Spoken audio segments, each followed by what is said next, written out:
অমরনাথ যাত্রার জন্য আমাদের হাতে ছিল অতিরিক্ত 2টি বাফার ডে। সেই বাফার ডে অমরনাথ যাত্রায় কাজে না আসার জন্য এখনও আমাদের হাতে অবশিষ্ট আছে। সেই 2টি বাফার ডেতে আমরা কাশ্মীরটিকে ঘুরে দেখব। তাই প্রথম দিনে আমরা চলে যাব বালতাল থেকে সোনমার্গ, তারপরে যাব গুলমার্গ, তারপরে গুলমার্গ থেকে চলে যাব ডাল লেকের শহর শ্রীনগরে। বালতালের একটি রৌদ্রোজ্জ্বল সকালে আপনাদের সবাইকে সুপ্রভাত জানাই। ঘড়িতে সময় এখন সকাল 6টা। বালতাল বেস ক্যাম্প থেকে আমরা রওনা দেব সোনমার্গ হয়ে শ্রীনগরের পথে। তার আগে চলে এসেছি সকালবেলা ভান্ডারেতে একটু ব্রেকফাস্ট করার জন্য। সেখান থেকে হালকা ব্রেকফাস্ট করেই আমরা বেরিয়ে যাব প্রথমে সোনমার্গ, সেখান থেকে চলে যাব পুরো শ্রীনগর। এই হচ্ছে আমাদের অমরনাথ যাত্রার পর কাশ্মীরের প্ল্যান।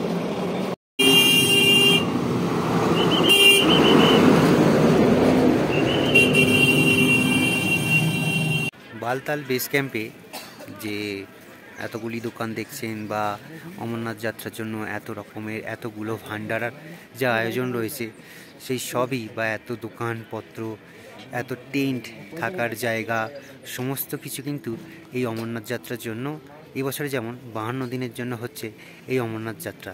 এই অমরনাথ যাত্রা শেষ হয়ে গেলে এই জায়গাটা পুরো শ্মশান ভূমিতে পরিণত হবে। এখানে না থাকবে কোনো টেন্ট, না থাকবে কোনো দোকান, আর না থাকবে কোনো আপনার ভান্ডারা। তখন এই জায়গাটা পুরো একদম জনশূন্যহীন, পুরো সেনার আওতায় রাখা একটা সংরক্ষণাধীন জায়গা। আর অন্যান্য সময় যারা কাশ্মীর ঘুরতে আসেন, আপনি গরমকালটা বাদ দিয়ে শীতকালে যারা আসেন তারা হয়তো সোনমার্গ অবধি লাস্ট আসতে পারেন, কেননা এদিকে আসতে দেয় না, কারণ পুরোটাই 6 থেকে 7 ফুট উঁচু বরফ জমে যায়।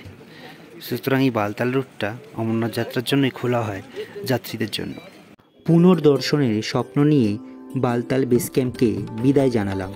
মনে মনে ছিল একটাই ইচ্ছা, যদি তিনি আবার ডাকেন অবশ্যই তার ডাকে সাড়া দিয়ে আবার অমরনাথ দর্শনে আসার। বালতাল বেস ক্যাম্পে ট্যাক্সি স্ট্যান্ডের বাইরে থেকেই একটি গাড়ি পেয়ে গেলাম, যা আমাদের 5000 টাকায় সোনমার্গ গুলমার্গ ঘুরিয়ে ডাল লেকের শহর শ্রীনগরে ছাড়বে। পাশ দিয়ে বয়ে চলেছে সিন্ধু নদী, তার অপরূপ শোভাকে সঙ্গী করেই আমরা চলেছি সোনমার্গের পথে। অবশেষে পৌঁছে গেলাম সোনমার্গে। আর বালতাল বেস ক্যাম্প থেকে সোনমার্গের দূরত্ব মাত্র 3 কিলোমিটার। ভূস্বর্গ কাশ্মীরের শোভাবর্ধনকারী সোনমার্গ জায়গাটির নাম সারা ভারতবর্ষে নয়, সারা পৃথিবীতে সমাদৃত তার সৌন্দর্যতার জন্য। স্বপ্নের এই সোনমার্গ দেখার আনন্দ ভাষায় প্রকাশ করা যাবে না। হ্যালো গাইস, এখন আমরা বালতাল বেস ক্যাম্প থেকে সোজা চলে এসেছি স্বপ্নের জায়গা সোনমার্গ বা সোনামার্গে। বুঝতেই পারছো, এই সেই বিখ্যাত জায়গা যেখানে শুটিং হয়েছিল বজরঙ্গি ভাইজানের। তার সাথে অমরনাথ যাত্রায় হচ্ছে আমাদের উপরি পাওনা এটা সোনমার্গ। সাধারণত অক্টোবরের পর থেকে পরবর্তী সময়ের মার্চ এপ্রিল মাস পর্যন্ত সোনমার্গের এই জায়গাটি সম্পূর্ণ বরফাবৃত থাকে। একমাত্র এই জুন জুলাই আগস্ট মাসেই এর গ্রিনারি ভিউ দেখতে পাওয়া যায়। সোনমার্গের এই উপত্যকা থেকে আরও 6টি ভিউ পয়েন্ট আছে, যেটা দেখতে গেলে আরও সময় সাপেক্ষ। যেহেতু আমাদের হাতে এখনো পর্যন্ত যথেষ্ট সময় আছে, তাই আমরা সোনমার্গ থেকে এবার সরাসরি যাব গুলমার্গের পথে। ভূস্বর্গ কাশ্মীরের রাস্তায় আপনি যতক্ষণই গাড়িতে ট্রাভেল করুন না কেন, আপনার কোনো সময়ের জন্য একটুও বিরক্তিবোধ মনের মধ্যে জাগবে না। সব সময় মনে হবে আপনি কোনো একটি আঁকা ছবির মধ্য দিয়ে জীবন্তভাবে চলাফেরা করছেন। নীল আকাশের নিচে গগনচুম্বী পর্বতের অবস্থান, তার উপর সবুজ চাদরের আলিঙ্গন এক স্নিগ্ধতা ও অমলিন সৌন্দর্যের সৃষ্টি করে।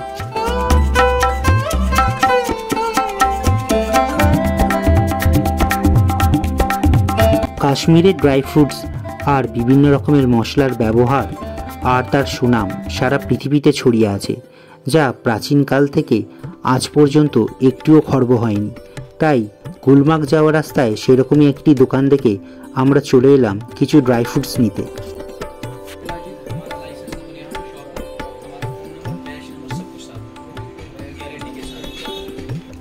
कम दाम वाला है। कैसा माल हो रहा है इसमें से गिरी ऐसी निकलेगी यहाँ 250 में पैकेट इसको नहीं उठाना है ना एक इसमें দোকানে সমস্ত রকম ড্রাই ফ্রুটসের আইটেম থাকলেও তার দাম ছিল অপেক্ষাকৃত বেশি।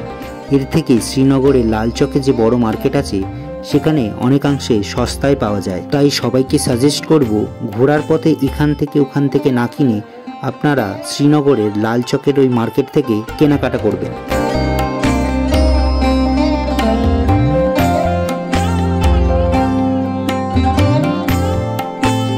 কাশ্মীর উপত্যকার গ্রিন ভিলেজ পার করে আমরা চলেছি গুলমার্গের পথে, আর এই জায়গাটির নাম হলো ট্যাংমার্গ।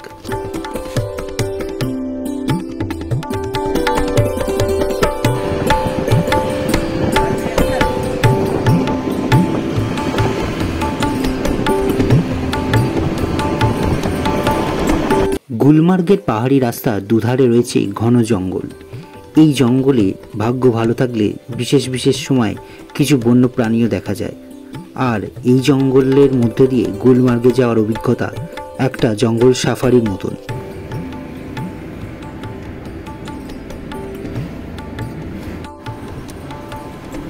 নাম না জানা এক পাহাড়ি সাদা ফুল রাস্তার দুপাশে ফুটে শোভাবর্ধন করে আছে, যা আকৃষ্ট করছে পর্যটকদের।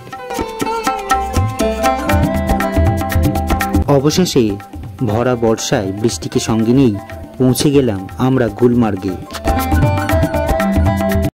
গুলমার্গে এসেই সোজা চলে এলাম একটি হোটেলে লাঞ্চ করার জন্য, কেননা এত ঘোরাঘুরি আর জার্নির ফলে পেট একদমই ফাঁকা, আর ঘোড়াটাকে ভালোভাবে উপভোগ করতে গেলে পেট অবশ্যই ভরা রাখতে হবে। বহু দিনের পর ননভেজ খাবারের স্বাদ পেয়ে বেশ প্রফুল্লতা অনুভব হচ্ছিল। হ্যালো, এখন এই মুহূর্তে গুলমার্গের ভ্যালিতে ঘোড়াতে করে চড়ে 6টা স্পট যাব। তো রেট বলেছিল অনেক টাকাই, 1500, তো সেটা কমিয়ে হলো 600। আপনারা যখন আসবেন তখন দাম দর ভালো করে নেবেন।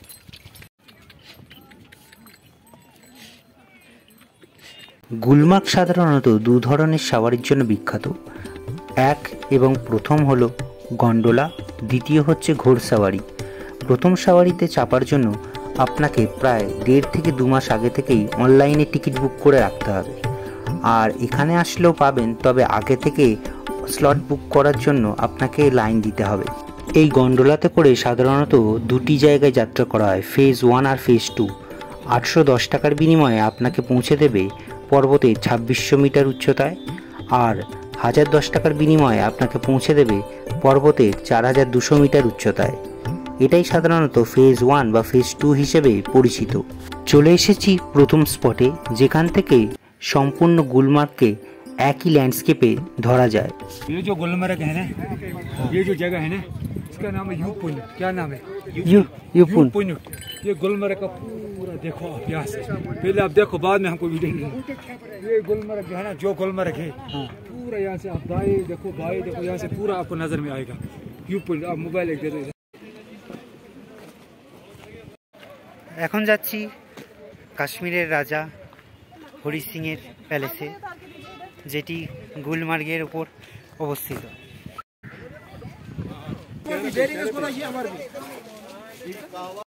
গল্পের মধ্যে যেমন সুন্দর জায়গাটাও একটা প্রাসঙ্গিক, তেমনই গল্পের মধ্যে সেই রাজা থাকাটাও একটা প্রাসঙ্গিকতা বজায় রাখে। তাই কাশ্মীরের গুলমার্গে রাজা হরি সিংয়ের প্যালেসে এসে সেই কথাটাই বারবার মনে হচ্ছিল, যেখানে মহলের প্রতিটি দেওয়ালে আনাচে কানাচে চারিদিকে ছড়িয়ে রয়েছে সেই রাজকীয় ভাব, যার জৌলস স্বমহিমায় প্রকাশ পাচ্ছে এখনো পর্যন্ত। রাজা হরি সিং হলেন সেই রাজা যিনি স্বাধীনতার পরবর্তী সময় কাশ্মীরকে সুরক্ষিত করার জন্য ভারতবর্ষের সাথে স্বাধীন অঙ্গরাজ্য হিসেবে যুক্ত করেছিলেন।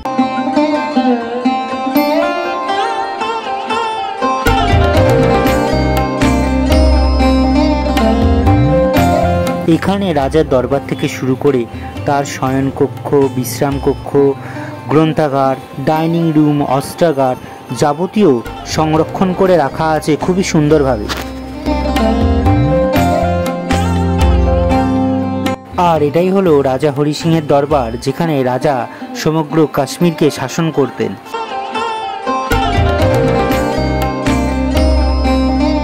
তৃতীয়তে আসলাম চমন ভ্যালিতে।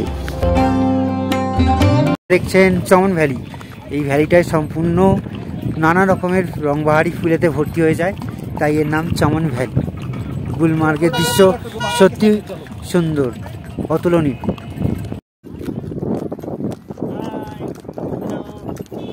এটা হলো সেই জায়গা যেখানে জব তক হ্যায় জান সিনেমা শুটিং হয়েছিল এবং শাহরুখ খান ও অনুষ্কা শর্মা জিয়া জিয়ারে গানটি এইখানেই শুটিং করেছিলেন।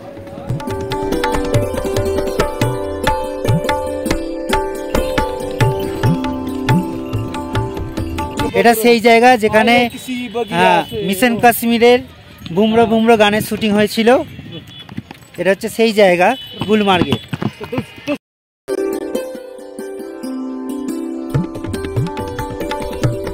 শঙ্কর কাটা লাগে না কঙ্কর, এই গানে শুটিং হয়েছিল।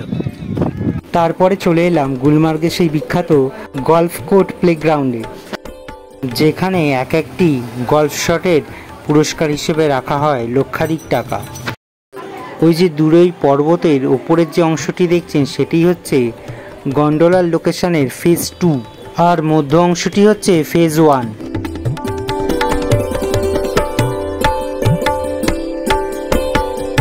এবার আমরা রওনা দেবো গুলমার্গ থেকে সোজা শ্রীনগরের পথে। আর গুলমার্গ থেকে শ্রীনগরের দূরত্ব হলো প্রায় 52 কিলোমিটার, আর এই রাস্তাটা যেতে সময় লাগবে প্রায় 1.5 ঘন্টার কাছাকাছি।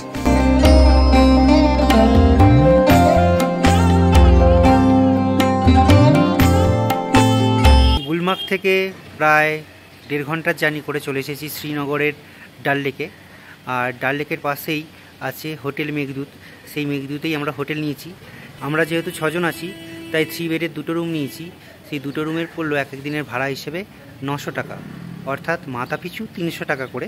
তো আমরা শ্রীনগরে 2 দিনের জন্য থাকবো, তাই 2 দিনের জন্য এক একজনকার রুম ভাড়া পড়বে 600 টাকা করে, অর্থাৎ 6 জনকার 2 দিনের রুম ভাড়া হচ্ছে 3600 টাকা।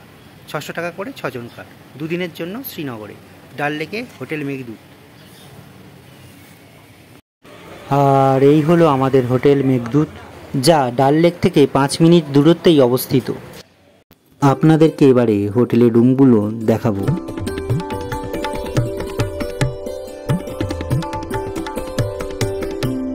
হোটেলের চারিদিকটি যথেষ্ট পরিষ্কার পরিচ্ছন্ন।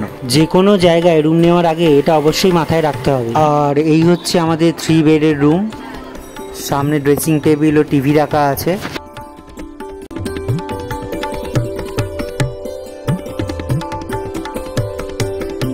আর এই হচ্ছে বাথরুম, যেখানে কোমোড, বেসিন আর গিজারও আছে। আর জানলা দিয়ে সুন্দর বাইরের ভিউ না দেখা গেলেও দেখা যাবে পার্শ্ববর্তী হোটেলের কয়েকটা ভিউ আর সুন্দর একটা ছোট্ট বাগান।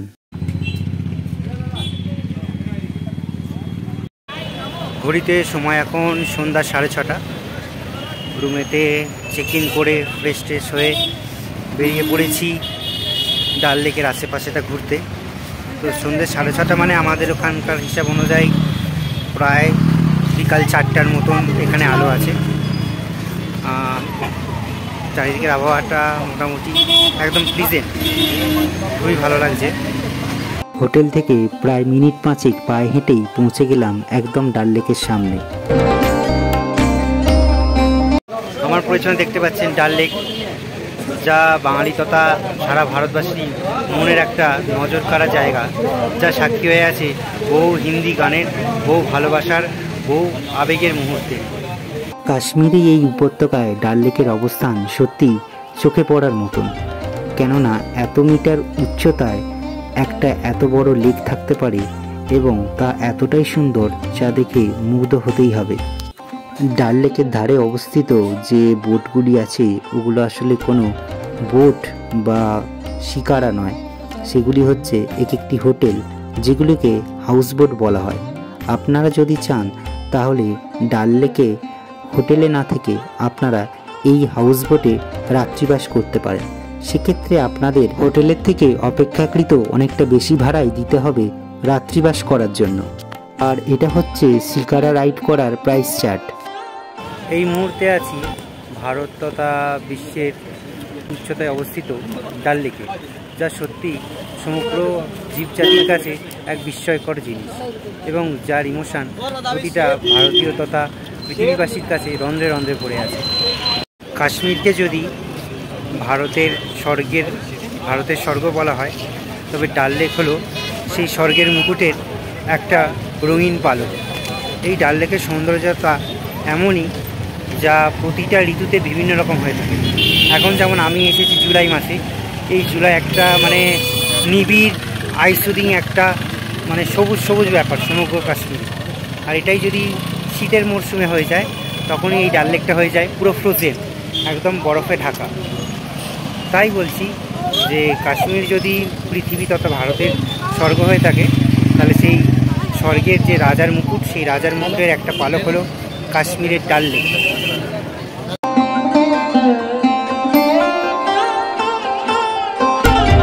ডাল লেকের সৌন্দর্য সময়ের সাথে সাথে মিনিটে মিনিটে পরিবর্তন হতে দেখা যায়। এখন চলছে সূর্যাস্তের ঠিক আগের মুহূর্ত, আর সূর্যাস্তের সময় কোনো এক শিল্পীর হাতে আঁকা জল রঙের ছবির মতন হয়ে যায় এই ডাল লেক।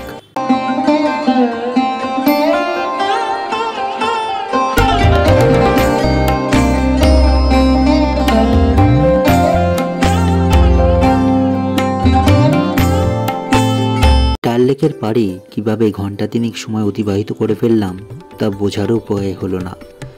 আর যেহেতু আজকে অনেকটা জার্নি করে বালতাল থেকে সোনমার্গ গোলমার্গ হয়ে শ্রীনগরে এসেছি, তাই শরীরটা একটু ক্লান্ত। তাই আজকে তাড়াতাড়ি ডিনার সেরে হোটেলে গিয়ে রেস্ট নেব। ডাল লেকের 2 নম্বর গেটের পাশেই ছিল একটি পাঞ্জাবি ভেজ হোটেল, আর সেখান থেকেই আমরা কমপ্লিট করলাম আমাদের আজকের ডিনার। ডিনারের আইটেম হিসেবে ছিল পালক পনির, আলুর দম, বাটার রুটি ও ফ্রায়েড রাইস। চলতে থাকুক আমাদের ডিনার, আর আপনারা করতে থাকুন পরবর্তী পর্বের অপেক্ষা। ততক্ষণের জন্য বাই বাই, টাটা।